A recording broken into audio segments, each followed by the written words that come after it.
Muy buenos días, hermanos, el Señor les bendiga. Sean todos bienvenidos, los amigos que nos visiten por primera vez y nuestros hermanos. Le damos la bienvenida, la comunidad de la gracia les da la bienvenida y el grupo de alabanza Sol de Justicia también les da la bienvenida. Vamos a estar buscando en Isaías 40.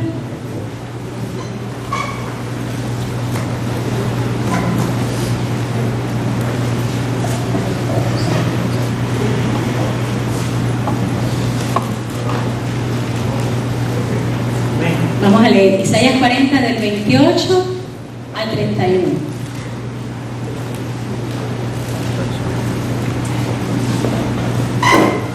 Amén. La palabra del Señor dice así: ¿No has oído que el Dios eterno es Jehová, el cual creó los confines de la tierra? No desfallece ni se fatiga con cansancio, y su entendimiento no hay quien lo alcance. Él da esfuerzo al cansado y multiplica las fuerzas al que no tiene ningunas. Los muchachos se fatigan y se cansan, los jóvenes flaquean y caen, pero los que esperan a Jehová tendrán nuevas fuerzas, levantarán alas como las águilas, correrán y no se cansarán, caminarán y no se fatigarán. Amén.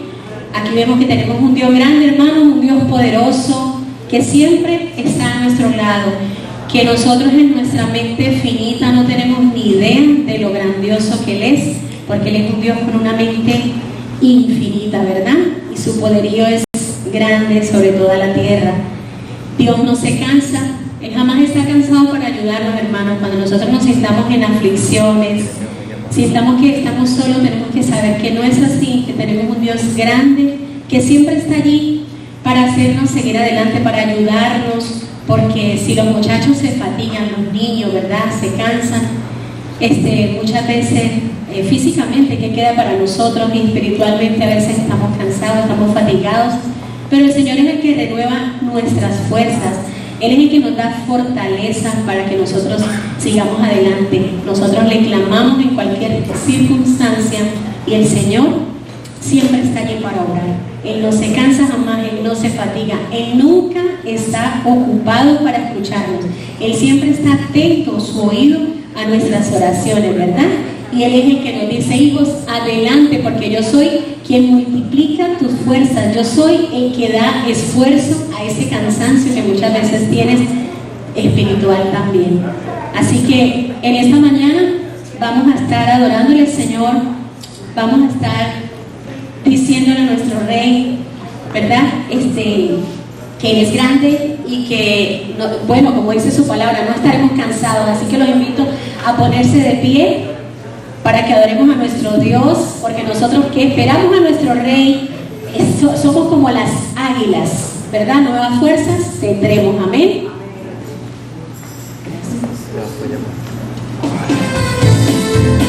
Aleluya. Los que esperan en Jehová tendrán fuerzas como las de águilas, correrán y no se cansarán, caminarán y no se fatigarán, pues como las águilas nuestras alas lanzaremos. Amén.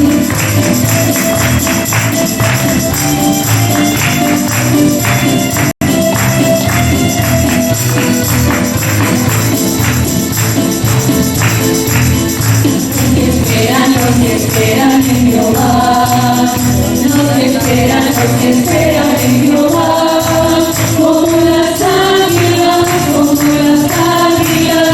sus alas levantarán,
nos seguimos gozando en el Señor.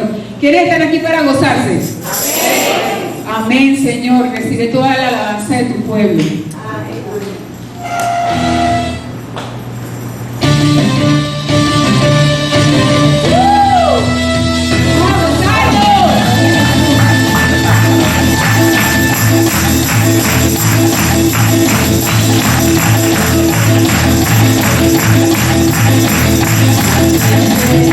Queremos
Gloria a Dios.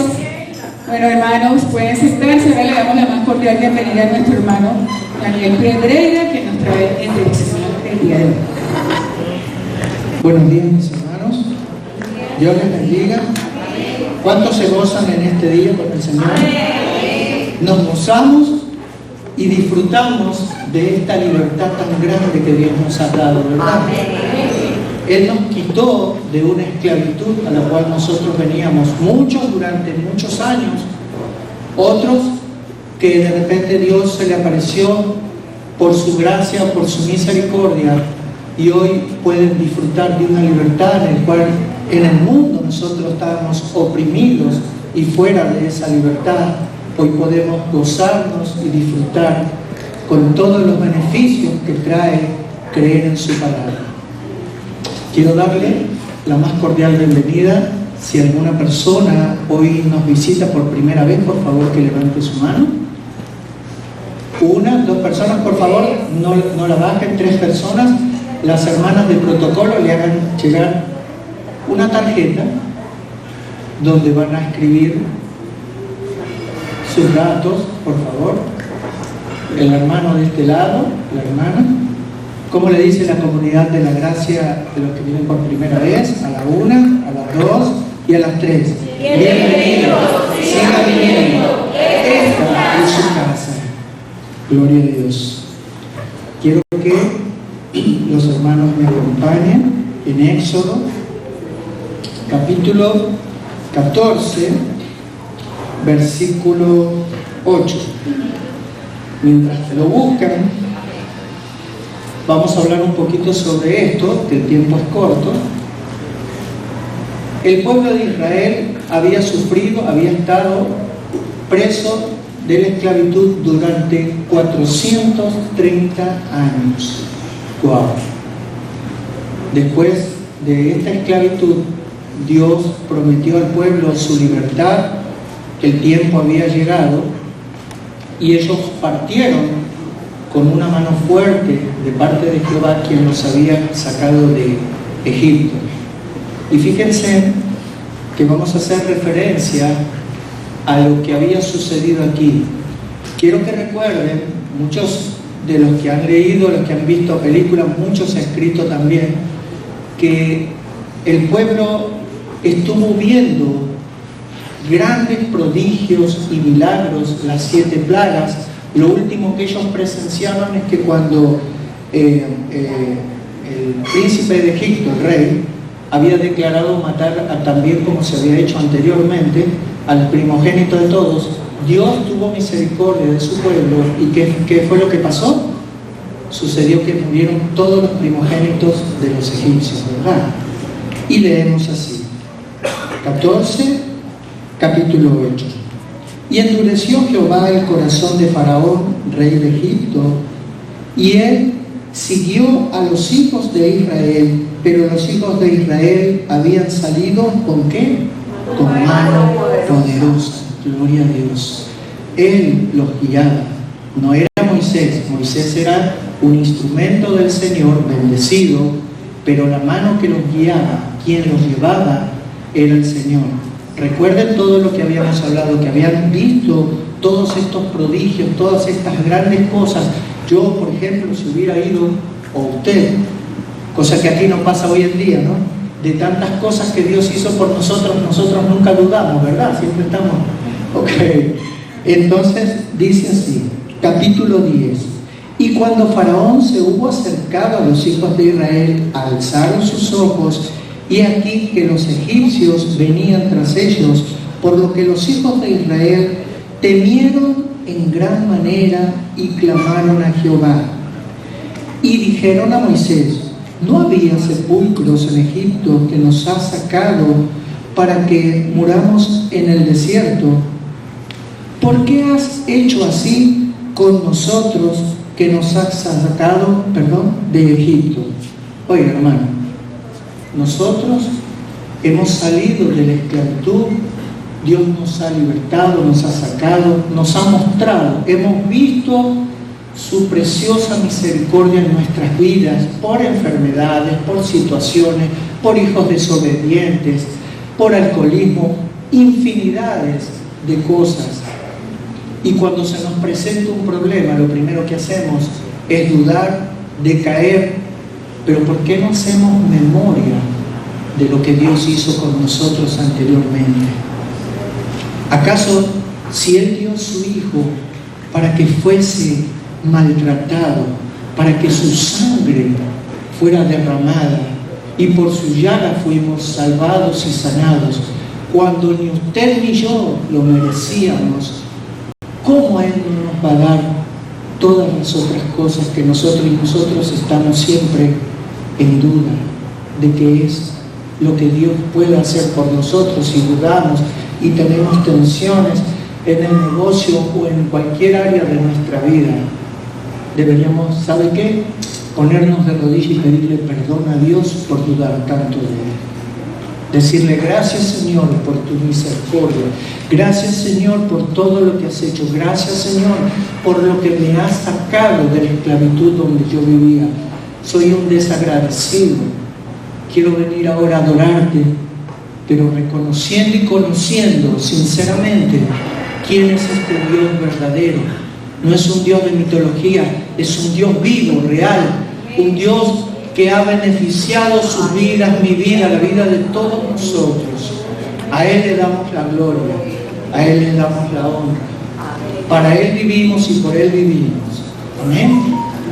Y quiero finalizar cuando Moisés habla a este pueblo, nos habla a nosotros, en el capítulo 13 del versículo 14, Moisés dijo al pueblo: no temáis, estad firmes y ved la salvación de Jehová, que hará hoy con vosotros, porque los egipcios que hoy habéis visto, nunca más para siempre los veréis. Jehová peleará por vosotros y vosotros estaréis tranquilos. Gloria a Dios por eso, ¿verdad? Damos gracias, Señor, por este día, amado Rey. Gracias te damos, Señor, también por la juventud, Señor, que hoy se encuentra un poco confundida, por los hermanos también, por nuestras vidas, Señor. Te pedimos dirección, Señor. Pedimos dirección de tu palabra, de tu misericordia, Señor. Queremos venir a ti con un corazón constricto y humillado. Eso es lo que a ti te agrada, Señor. No con altivez, no con necesidades de materiales, Señor, sino en busca de una espiritualidad sincera, verdadera, porque tú buscas verdaderos adoradores en espíritu y en verdad. Gracias te damos, oh bendito Rey, por este día. Gracias por las personas que hoy nos visitan. Gracias, Señor, por los hermanos que hoy están dando el taller, Señor, de evangelización, que pronto van a salir a la cosecha tuya, Señor, por esas almas que se encuentran perdidas. Así como nosotros llegamos, te pedimos y clamamos que hoy sea una cosecha fructífera, Señor, para tu gloria. Todo esto te lo pedimos en el nombre de Jesús. Amén. Ahora bien, mis hermanos, quisiera por favor invitarlos a abrir sus Biblias. Gálatas capítulo 5. Y hemos venido hablando acerca de esta carta tan interesante que Pablo escribe a las iglesias de Galacia. Recordamos que se estaba queriendo introducir dentro de esta iglesia por parte de hermanos judíos que querían introducir costumbres y ritos dentro de la iglesia, ritos o costumbres judaicas dentro de la iglesia que la Biblia misma llama los judaizantes. Entonces Pablo aquí comienza, vemos en el capítulo 1, 2, 3, cómo Pablo comienza a ser fuerte crítico con respecto a esto, lo que ahí estaba sucediendo. Además que Pablo comienza también a defender su llamado apostólico, que el mismo Jesús fue el que lo llamó. ¿Por qué? Porque se estaba diciendo que, bueno, Pablo lo que le dijo a ustedes en la iglesia fue media verdad. Pablo lo que les dijo fue que está bien que hayan aceptado a Jesús, pero que era necesario circuncidarse y guardar los días las fechas y los años con respecto a las fiestas ceremoniales que cumplían los judíos. Entonces, Pablo aquí está defendiendo su llamado, está defendiendo el sacrificio que hizo Jesús en la cruz del Calvario, que únicamente era válido para ser salvo, que no era necesario hacer otra cosa. Luego vimos en el capítulo 4, 3, 4 y 5 cómo Pablo comienza a comparar lo que era estar bajo la ley a estar en la libertad en Cristo, y hace comparaciones con respecto a lo que era antes el ayo, que era una persona que era el vigilante o el guardián de los niños o de los hijos de los judíos, que ellos tenían, hay una imagen que ellos tenían de esta persona, que era una persona con un rolo en la mano, y que si el niño se portaba mal o infringía alguna norma, el ayo podía golpearlo y podía reprenderlo. También Pablo nos hace una imagen o nos da un ejemplo acerca de el tutor, que era aquel que iba a estar en vigilancia del niño hasta que cumpliera su mayoría de edad. Y él hacía una comparación tanto del ayo como el tutor. De una cosa estabas bajo la ley, eras cuando estabas bajo el ayo o el tutor, y otra cosa era cuando estabas en la libertad que te daba Cristo. También Pablo nos habla aquí en la carta acerca, y hace una comparación acerca de Sara, que fue la esposa de Abraham, estando en libertad, y Agar, que era la esclava. También nos habló acerca de Isaac, que fue el hijo de la promesa, en libertad, y nos habló acerca de Ismael, hijo de Agar, que era el hijo de esclavitud. Y allí él va haciéndonos una comparación acerca de cómo es estar en esclavitud y cómo es la libertad que Cristo nos ha dado a través del sacrificio hecho en la cruz del Calvario. Vimos además, no hace mucho, cuando empezamos el capítulo 5, cómo Pablo le dice que no tiene ningún sentido de que el hombre haga algún sacrificio para ganarse la voluntad de Dios y mostrarle al hombre que es salvo.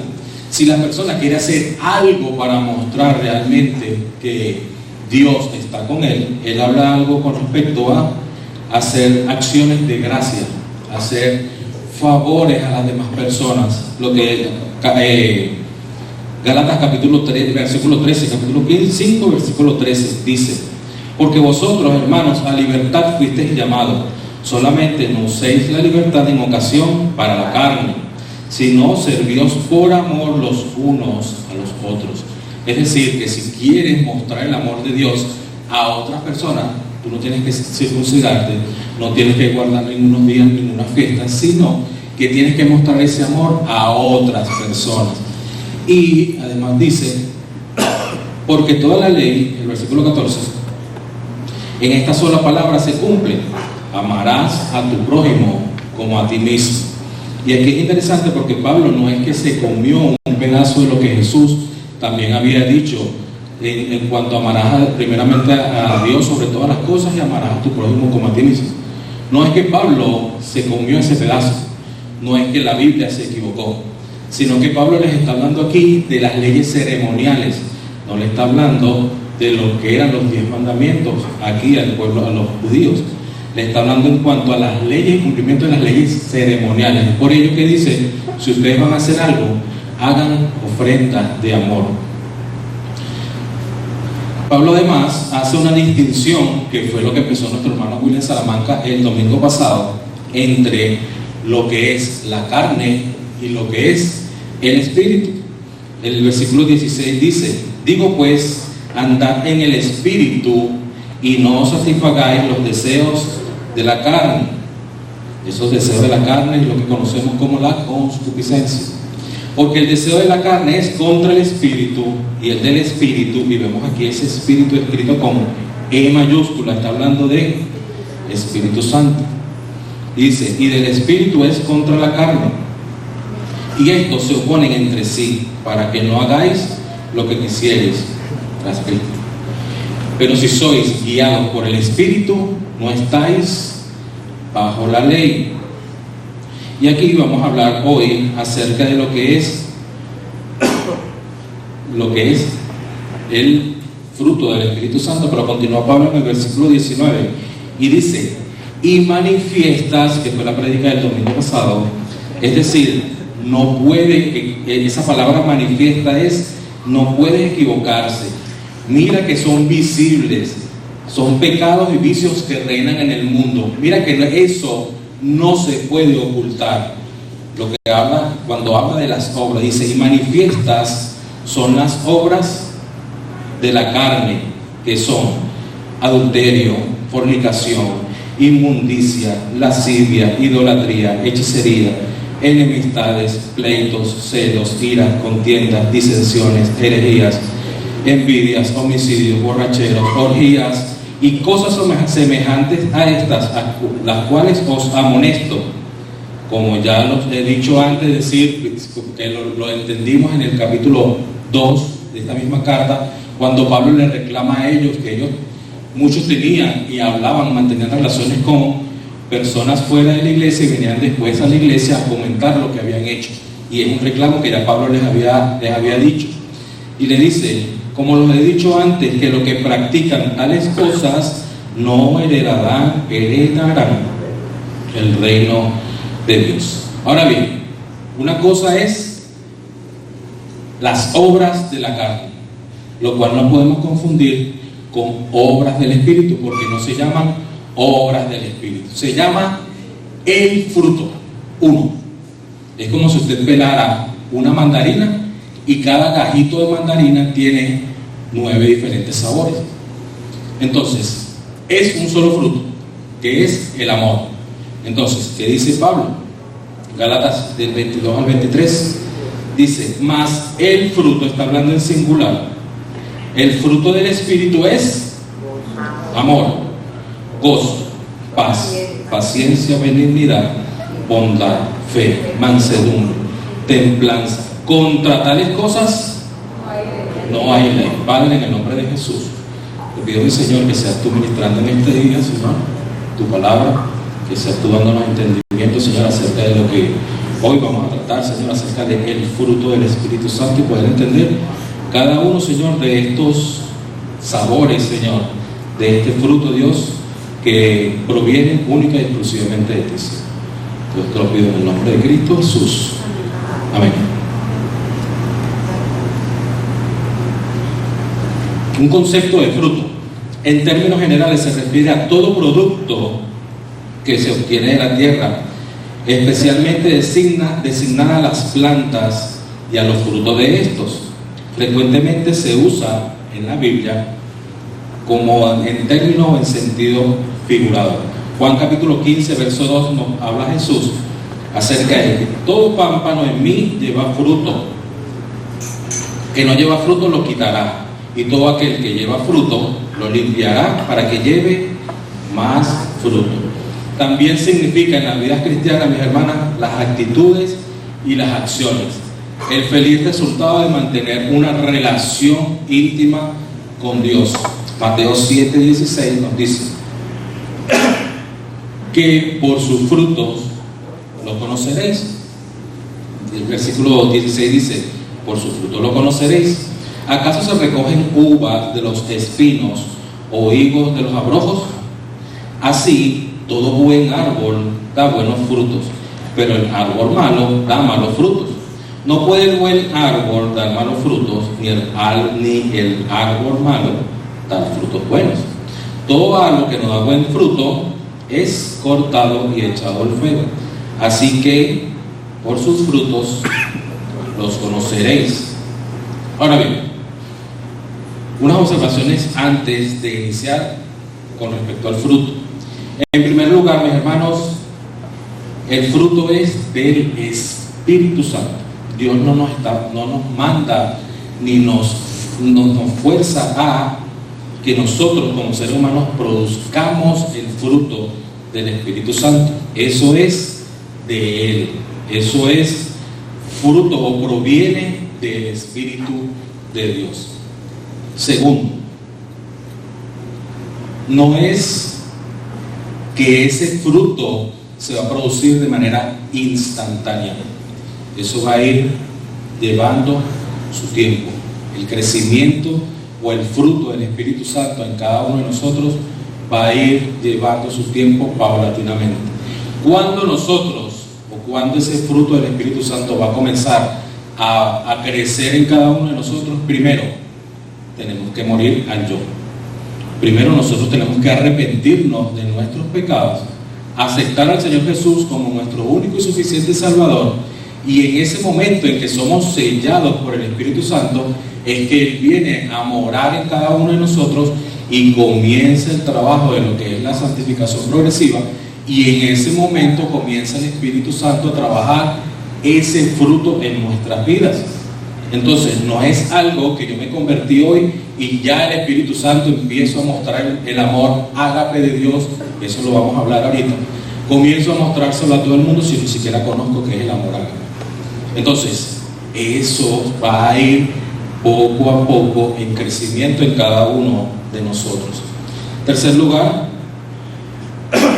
el fruto del Espíritu Santo va a permanecer para siempre. No es algo temporal. Hasta el momento en que nosotros partamos de esta vida, el Espíritu Santo o el fruto del Espíritu Santo continúa estando en presencia, porque eso es un don de Dios como tal. Cuarto, el fruto del Espíritu Santo, que es el amor, tiene tres facetas que tenemos que comprenderlas. La primera faceta tiene que ver con la vida interior del creyente, que es paz y gozo. Es algo que vamos a verlo de manera interna en cada uno del creyente. La segunda tiene que ver con nuestro acercamiento hacia las demás personas, que son paciencia, benignidad, bondad y fe. Y la tercera tiene que ver con nuestro carácter, que es mansedumbre y templanza. Entonces vemos que el fruto del Espíritu Santo, que es el amor, y sus diferentes, por llamarlo de una manera, sus diferentes características o diferentes sabores de este fruto son, en la vida interior, gozo y paz. En las demás personas, o hacia las demás personas, paciencia, benignidad, bondad y fe, y nuestro carácter, que es mansedumbre y templanza. Ahora bien, cuando empieza Pablo a hablar acerca de el amor, cuando habla acerca de este amor, en la traducción en griego significa el amor ágape de Dios. Ese amor ágape de Dios no lo produce usted ni lo produzco yo. Ese es el amor de Dios.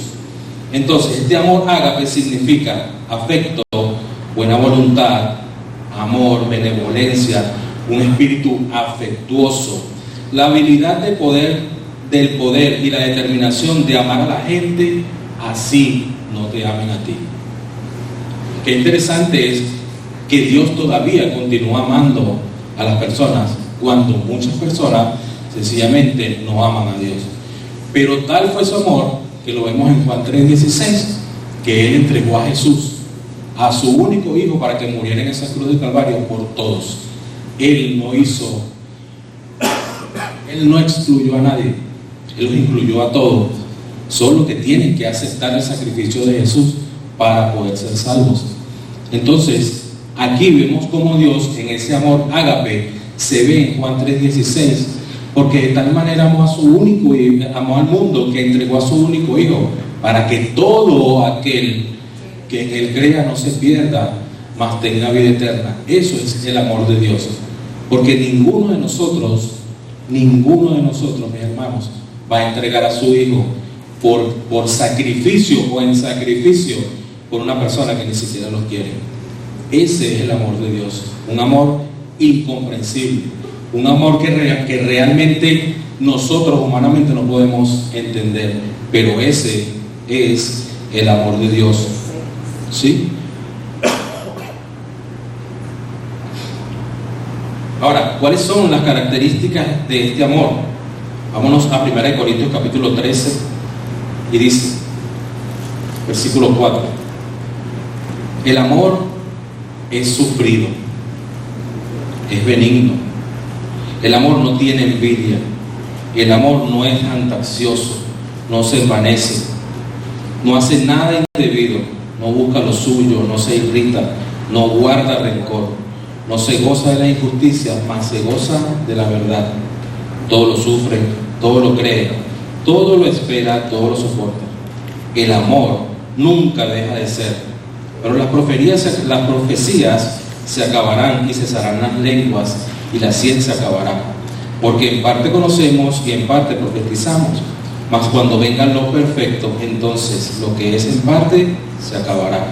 Cuando yo era niño, hablaba como niño, pensaba como niño, jugaba como niño. Mas cuando yo fui hombre, dejé lo que era de niño. Ahora vemos por espejo, oscuramente, mas entonces veremos cara a cara. Ahora conozco en parte, pero entonces conoceré como fui conocido. Y ahora permanecerá la fe, la esperanza y el amor. Estos tres, pero mayor de ellos es ¿cuál? El amor. Y ahí está hablando acerca del amor ágape, el amor de Dios. Entonces, cuando Pablo aquí nos habla en el versículo 19, 22, acerca de que el fruto del Espíritu es el amor, si no tenemos el amor de Dios en nuestras vidas, no podemos tener gozo, no podemos tener paz, paciencia, benignidad, no puede haberlo. ¿Por qué? Porque sin el amor de Dios no podemos tener los demás sabores. Entonces, nosotros hoy, los que hemos confiado nuestra vida al Señor Jesucristo y que tenemos la fe y la confianza de que el Espíritu Santo mora en cada uno de nosotros, no podemos tener excusa de decir, es que yo no siento gozo.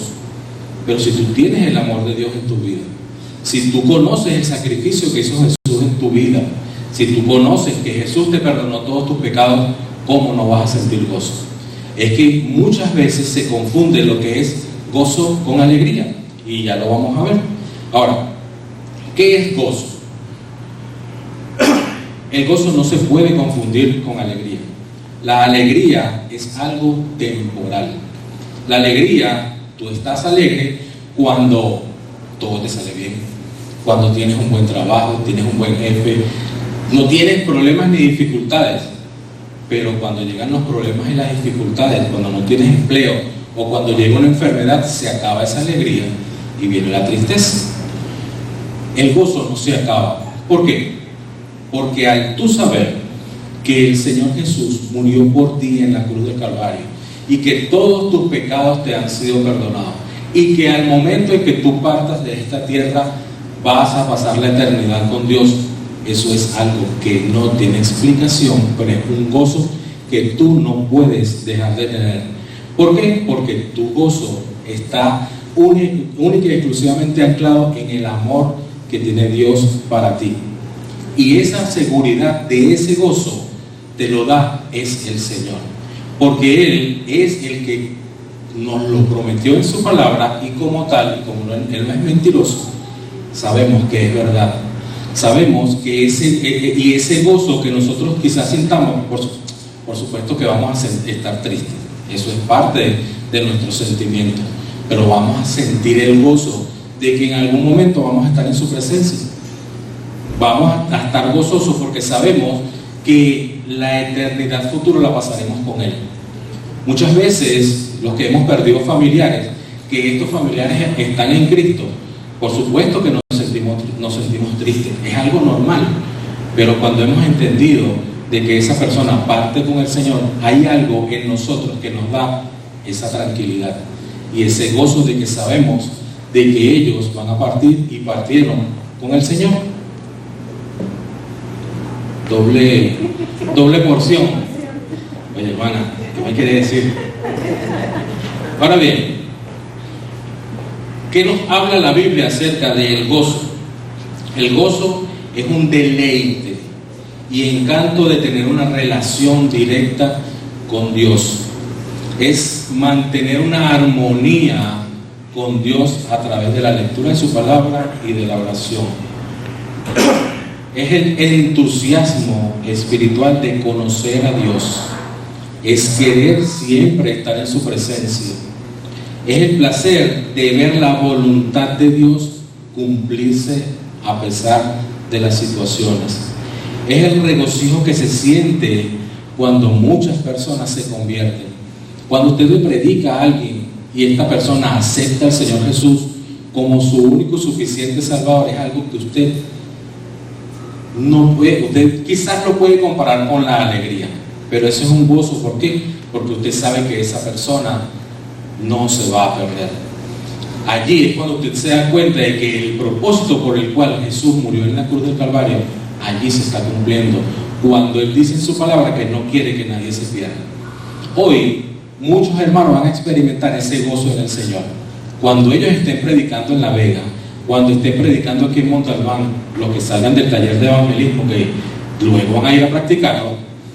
Cuando esas personas se conviertan al Señor y le preguntemos a los hermanos qué sintieron, lo que nos van a decir es, algunos quizás dirán alegría, pero ese es un gozo en el Señor, porque el Espíritu Santo se va a regocijar de que esas personas se han convertido, de que hoy habrá fiesta en el cielo y estarán gozándose los ángeles, porque estarán celebrando que la muerte de Cristo en la cruz del Calvario tuvo sentido, porque un pecador se arrepiente el día de hoy. Hoy eso va a suceder y estamos conscientes de eso.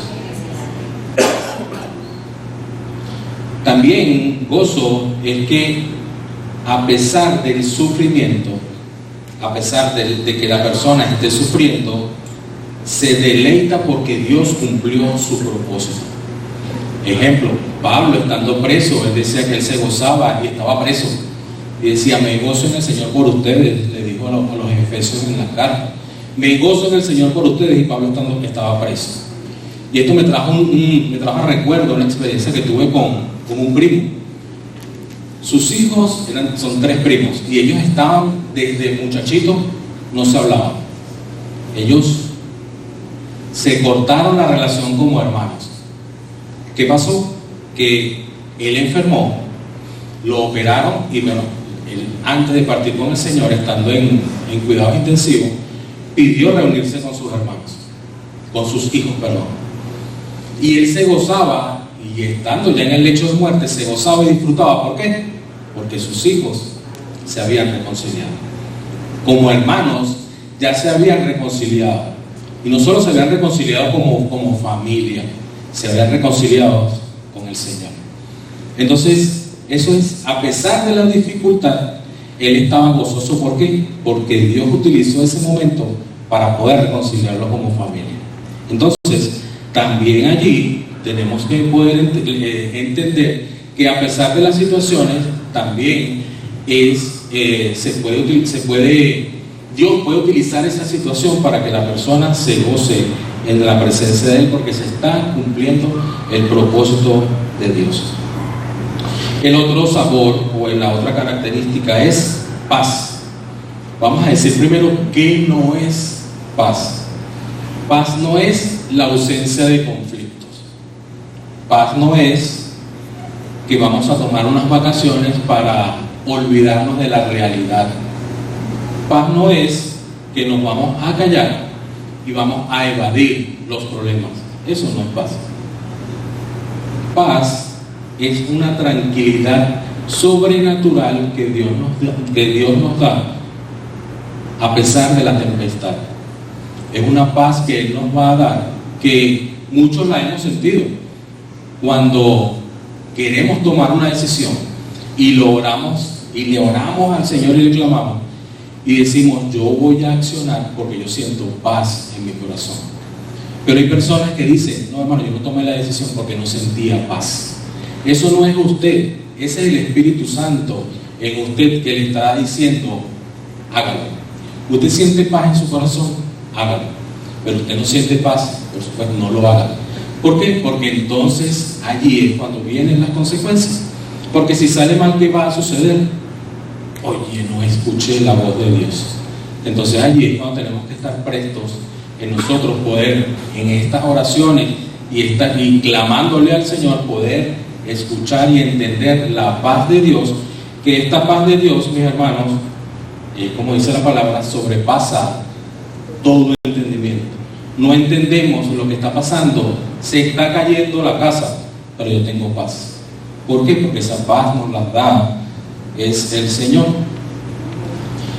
Paciencia. Oye, ¿qué será paciencia? Ay, mi hermano. Hay que tener paciencia con Él, ¿verdad? Oye, no, esa es misericordia, con Él hay que tener misericordia. Ok, ¿qué no es paciencia? Paciencia no es conformismo. Bueno, ya que tal, ya pasó, ya vamos a aceptarlo tal cual como es. Eso es el conformismo, eso no es ser paciente. Paciencia no es autocontrol, eso no es paciencia. Paciencia no es la capacidad de no enfrentarse a las situaciones. ¿Qué es paciencia según la Biblia?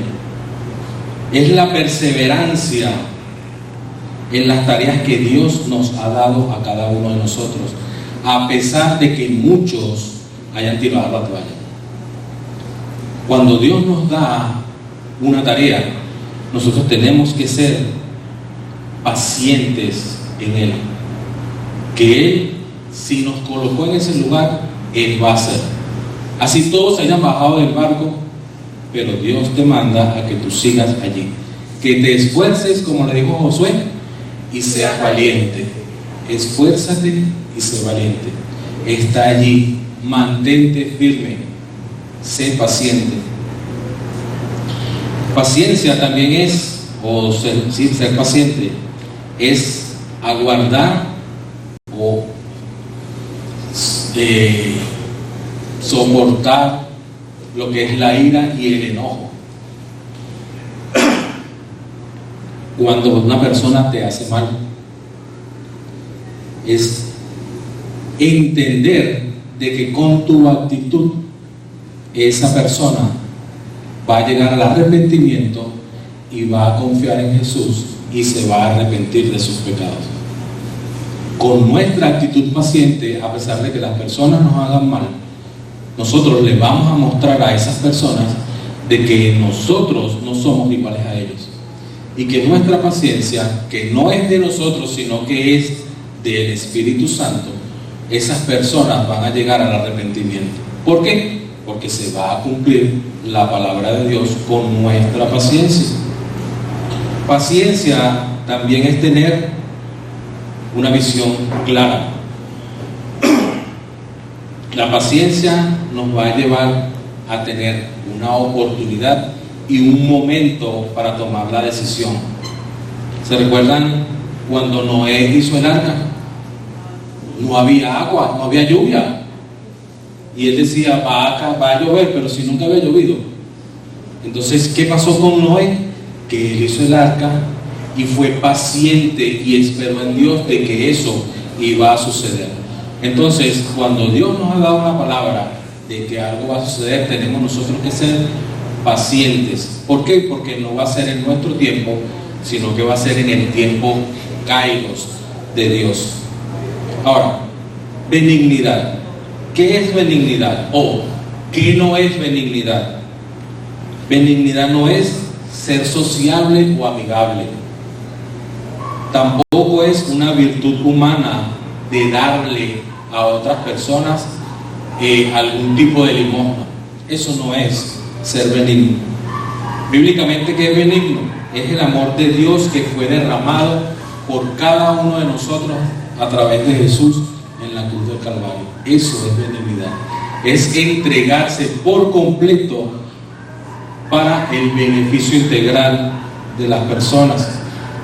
Es la capacidad que tiene Dios de escucharnos sin importar nuestra situación en el momento en que estemos. Eso es benigno. Benigno es que Dios nos va a proveer cuando no lo merecíamos. Sin embargo, Dios nos provee. Eso es ser benigno.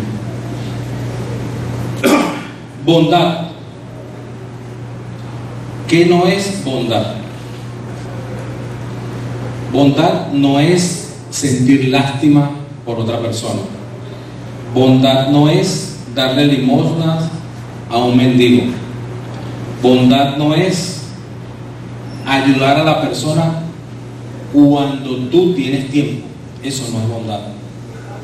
Ser bondadoso es hacer, por supuesto, algo bueno, pero que el Espíritu Santo te está moviendo a hacer en ese momento.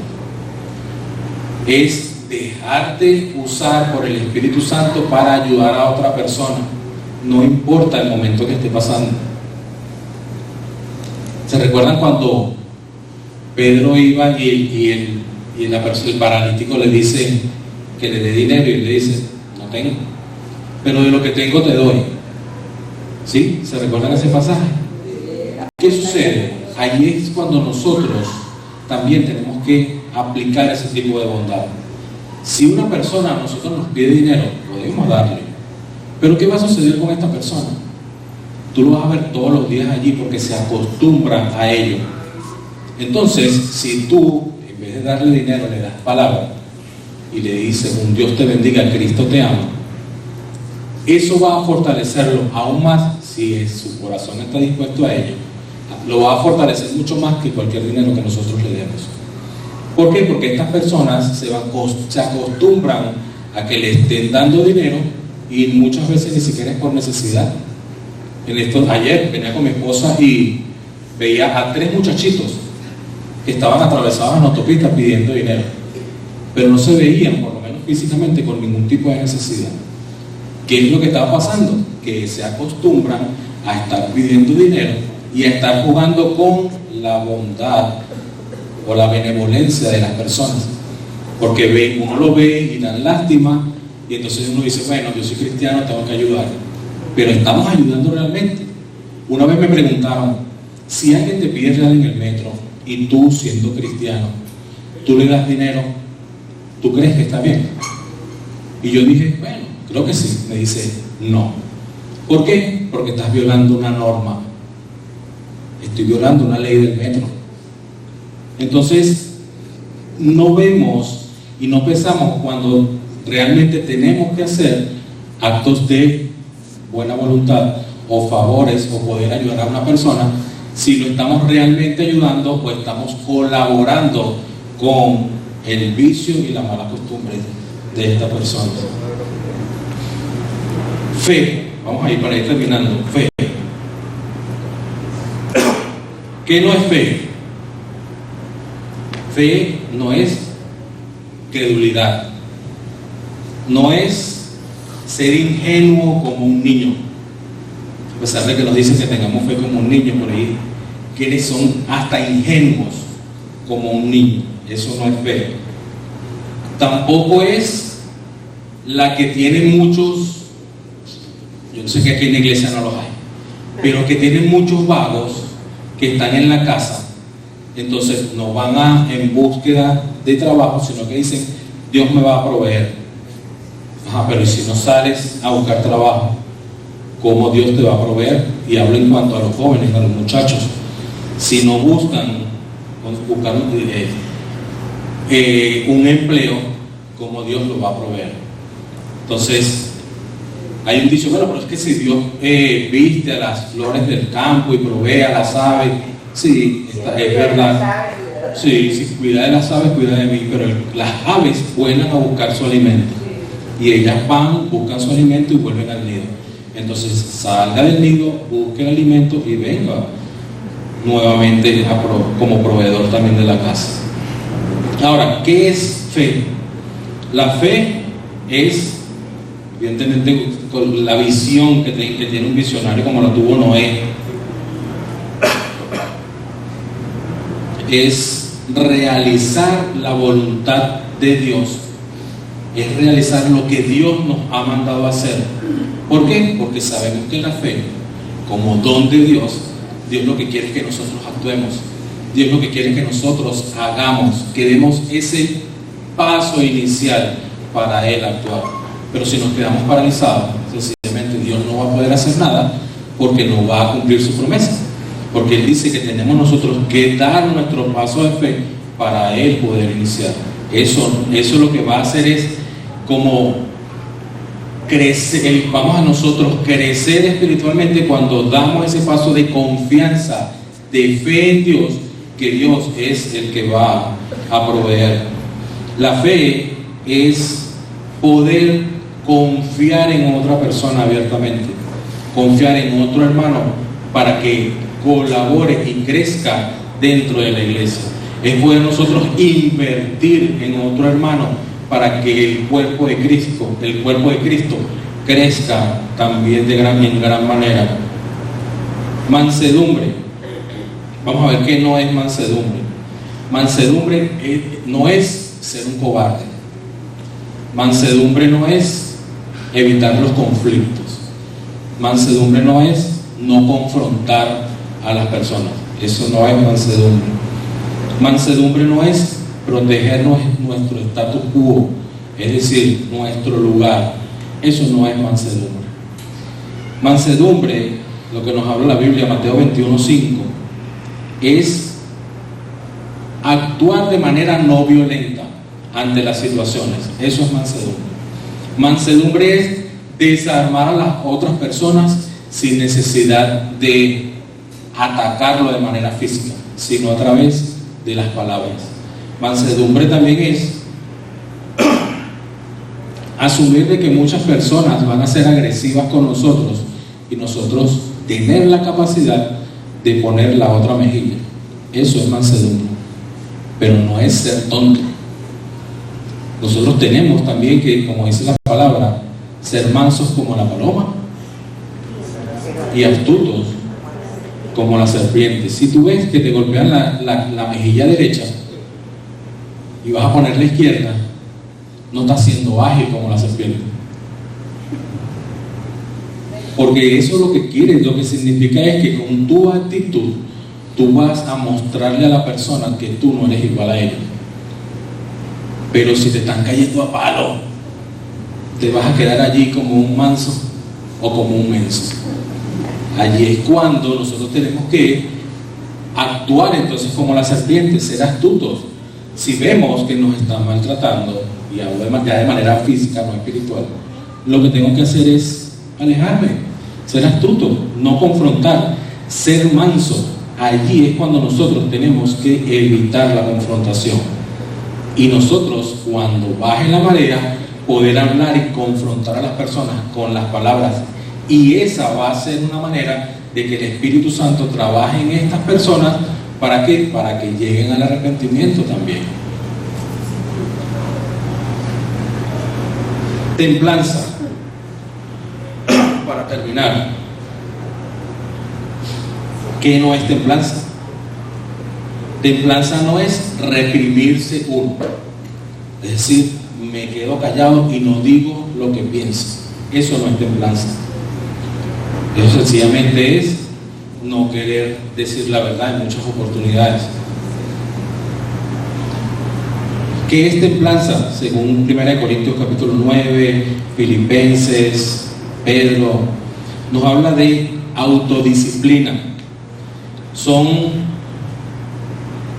evitar o tú soportar realizar un acto para beneficio de otro. Es decir, si yo soy alérgico a los camarones y Quique me invita una paella, por supuesto que Quique no se la va a comer. Quique prefiere comprar otro alimento o comprar otra comida. ¿Por qué? Porque él va a ser temple en su decisión para no afectarme a mí. ¿Por qué? Porque él no quiere que yo tenga un ataque de alergia. Es no tomar una decisión a pesar de que a mí me afecte en mi derecho para que otra persona se beneficie. Eso es tener templanza. Es poner a las otras personas primero que nosotros en cuanto a la toma de decisiones. Es no ser egoísta. Es poder nosotros decirle a la persona, no importa que no suceda esto en mi vida, salud, pero con tal de que tú te beneficies.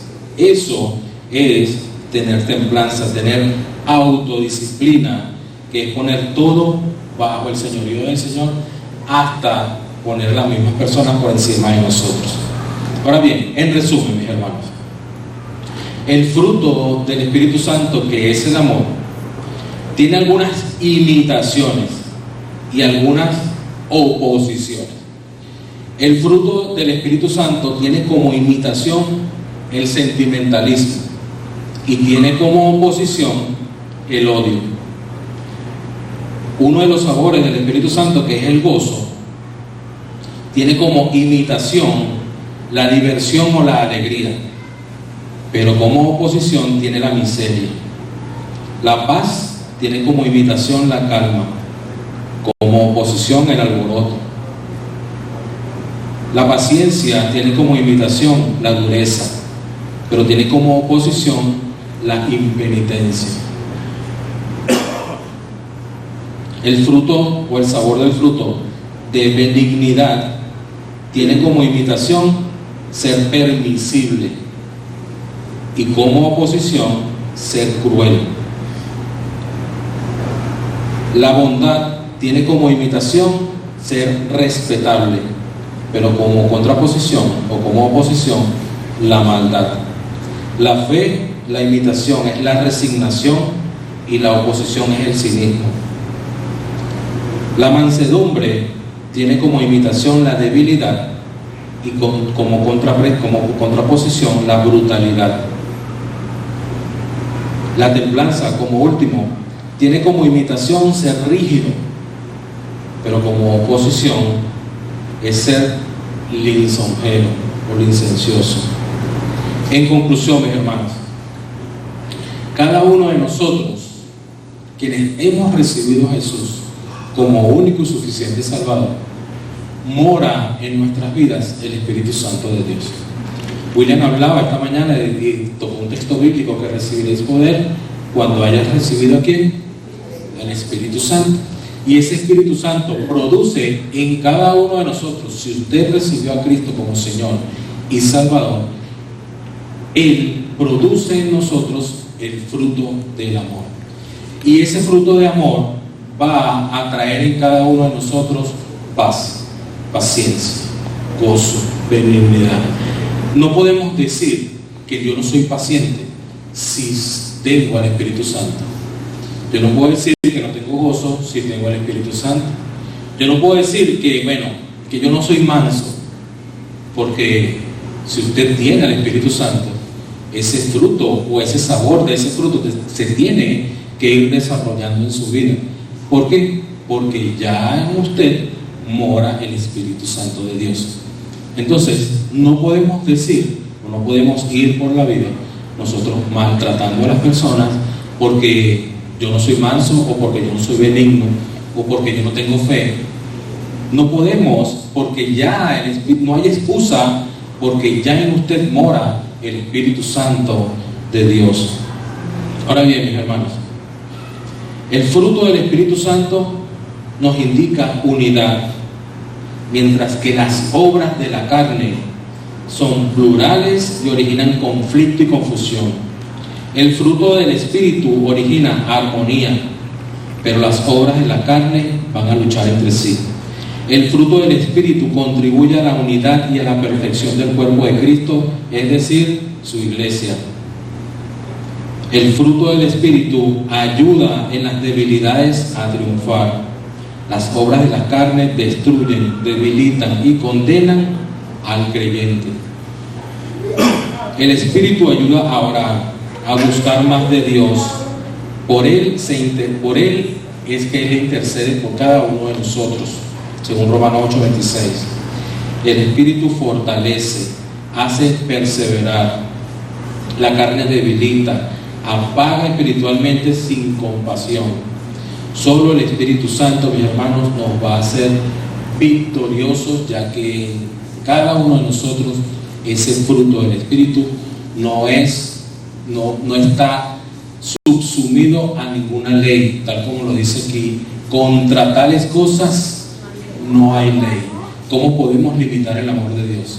¿Cómo podemos limitar el gozo, la paz, la paciencia que Dios está produciendo en cada uno de nosotros. Contra tales cosas, mis hermanos, no existe ley alguna. Es decir, que eso que Dios nos está dando, nos los da a cada uno sin importar quiénes seamos. Lo importante es que cada uno de nosotros tiene que comenzar a desarrollarlo en nuestras vidas. Oramos. Padre, en el nombre de Jesús, gracias por este día, Dios. Gracias por la oportunidad, Señor, que nos das de comprender un poco más acerca de tu palabra, Señor, y que podamos entender, Señor, acerca de ese fruto, Señor, de amor que tú nos has colocado a cada uno de nosotros, Señor, a través de tu Espíritu Santo, Señor. Señor, que podamos comenzar a poner en práctica, Señor, o a poder esforzarnos, Señor, para que tu Espíritu Santo sea el que nos guíe, Señor, a poder, Señor, manifestar, Señor, estos sabores, Señor, de ese fruto, Señor, como es el amor, Señor. Padre, en el nombre de Jesús también, Señor, aprovecho la oportunidad para pedirte, Señor, por aquellas personas que aún no te conocen, por aquellas personas, Señor, donde tu Espíritu Santo, Señor, aún está trabajando, Señor, para que se arrepientan, Señor, de sus pecados, Señor, para que te puedan decir, Señor, que confiesan delante de ti, Señor, que son pecadores, que necesitan de restablecer la relación entre tú, mi Dios amado, Señor, y ellos como hombres, Señor, pero que ese único camino eres tú, Jesús, y que ellos te acepten como único y suficiente Salvador, para que a partir de ese momento, Señor, y ellos haberse arrepentido de sus pecados, puedas tu Espíritu Santo sellarlos como pertenencia, Señor, tuya, Señor, y que pueda ser escrito su nombre en el libro de la vida. También te pido, Dios, por aquellas personas que hoy, Señor, te van a aceptar como único y suficiente Salvador, aquellos a los cuales se les va a presentar el Evangelio en este momento, Señor, a partir de las 12 del mediodía, Señor. Señor, que seas tú, Espíritu Santo, ministrando en sus corazones, que seas tú, Señor, llamándolos al arrepentimiento y que ellos puedan entender, Señor, que necesitan de ti, oh Jesús, en sus vidas. Todo esto, mi Señor, te lo pido en el único nombre dado a los hombres por el cual hemos de ser salvos, el nombre de Cristo Jesús. Amén. Dios le bendiga, mis hermanos.